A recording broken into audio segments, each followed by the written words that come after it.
originally diagnosed with melanoma back in 1998 with a spot on my leg. Originally I just had the surgery and had it removed, and did quite well for a couple years until 2000 when I again had another spot that I had to have removed. I did it again great for another 4 years until 04 when I was actually, that was the first time that it metastasized into my groin. I found it in the middle of the night. My side of my hand hit my leg and I actually feel the lump. So I was confirmed that it was melanoma, and I had to do a year's worth of interferon, which it was rough, but we were able to get through it. From that point on, I did well for another 4 years until I actually, in July of 08, I was again found another spot in my leg and one in my belly. Both confirmed that they were melanoma. So from that point on, it's been kind of a whirlwind of treatments and doctors and that kind of thing.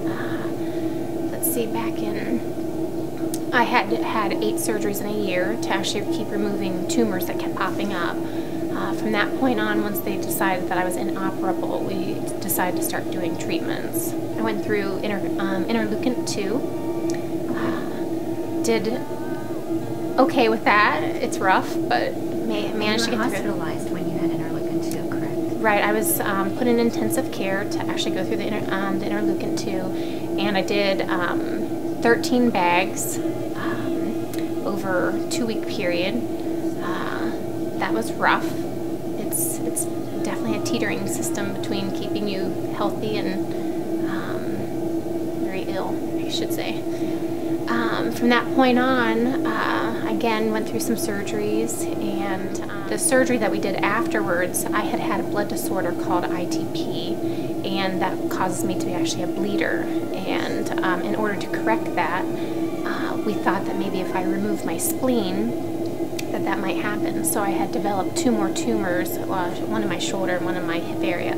So I had said, let's just take out the spleen. If I can live without it, I don't, just go ahead and take it. So we went through the drastic measure of actually having that removed.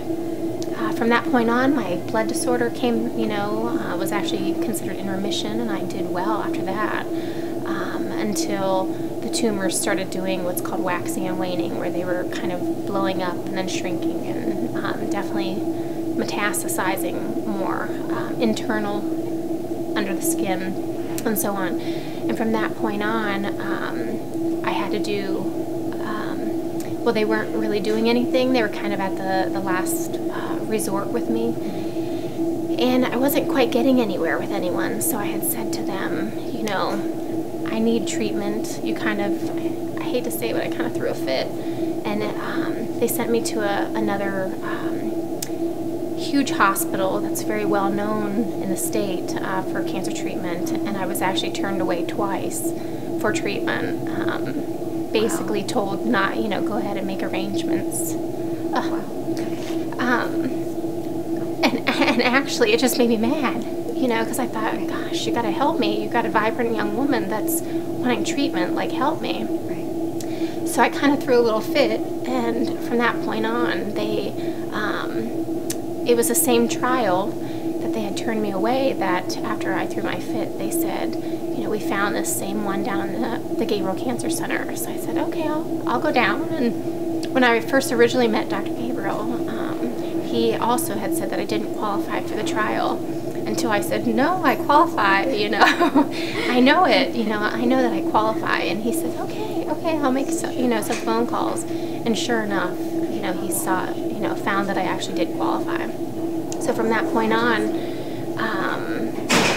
I told him I was just here to make him look good. So needless to say, it's been a great experience as far as being here. I mean, you guys have all been so great with me. It's like family. I love Dr. Gabrail. I love his sense of humor. I would have to say, like, the sense of urgency and they want to give you hope. Like, I was actually twice, and in the last 2 years, I've been told to make my arrangements.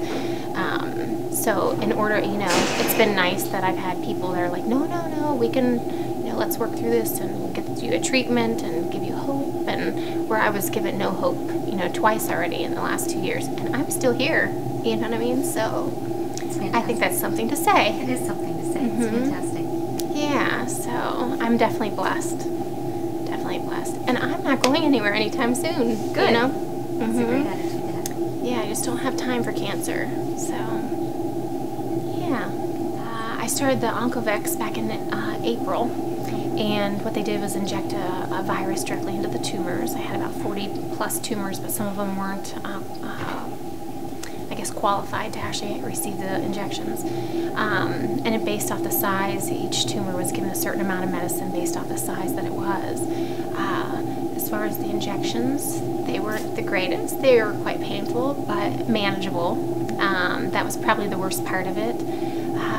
I would be down as far as like just not feeling very well for maybe a day or two. At the beginning it might have been a few more days, you know, longer than that, but after that I just kind of got used to, you get the chills or, you know, a slight fever or something like that, but nothing that would be horrible. I mean, I think it's definitely doable. I'd do it again. I don't think that, actually I do believe that it was helping. My tumors were definitely shrinking. I had some actually disappear, so I was quite thrilled about that.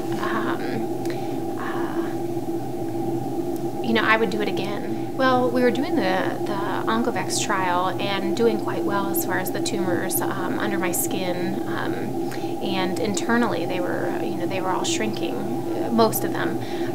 But what ended up happening is the cancer metastasized to my brain. I ended up having 2 lesions in my brain. So we stopped to do the gamma knife, and then proceeded with the treatment or the Oncovex again after I healed from the gamma knife. I did more injections, and about a month later I ended up finding more tumors in my brain. So we had to actually stop the trial to be able to deal with treating the brain.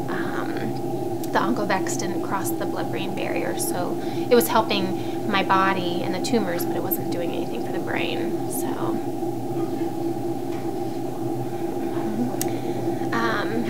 and now I'm currently doing the ipilimumab trial up in Cleveland. I'm getting a 90-minute infusion of the drug every 3 weeks, and it's kind of too new to say, you know, what's really happening with, you know, the tumors and such, but I can honestly say the difference is, like, here it's kind of like family. There's definitely more of a sense of urgency that I've had here than I've had in the past, and I've been fighting my cancer for 12 years, so I've seen quite a bit of different doctors and quite a, you know, different courses of treatment and such, so I mean, I'm glad that I had you guys to come down to help me, because at the time we weren't really doing anything, and I was basically told to actually make my arrangements. So it was nice to see, you know, how many months later, gosh, it's been almost a year later, and I'm still here, you know, so, but as far as being down here, Dr. Gabrail has been, like, fantastic. He's helped me, the sense of urgency that he has. He doesn't put up with anything. He gets to it, you know, right away, and just been all around a blessing. I mean, I've actually referred people down here, so yeah, I would come back in a heartbeat if I, you know, just because it's just more of a family type center. I actually chose to keep Dr. Gabrail as like one of my doctors, so I kind of have like between my doctor up in Cleveland and Dr. Gabrail here that, so if, you know, I want to bounce something off of him, I can. Great guy. You know, so much to, like, whenever I was actually seeking my treatment here, in case I would have any problems, gave me a cell phone number. God forbid I would need, you know, something through the middle of the night or over a weekend or something. So I always felt that security of having someone there, you know, if I needed it. Yeah, I will definitely keep the Cancer Center and Dr. Gabrail in my back pocket.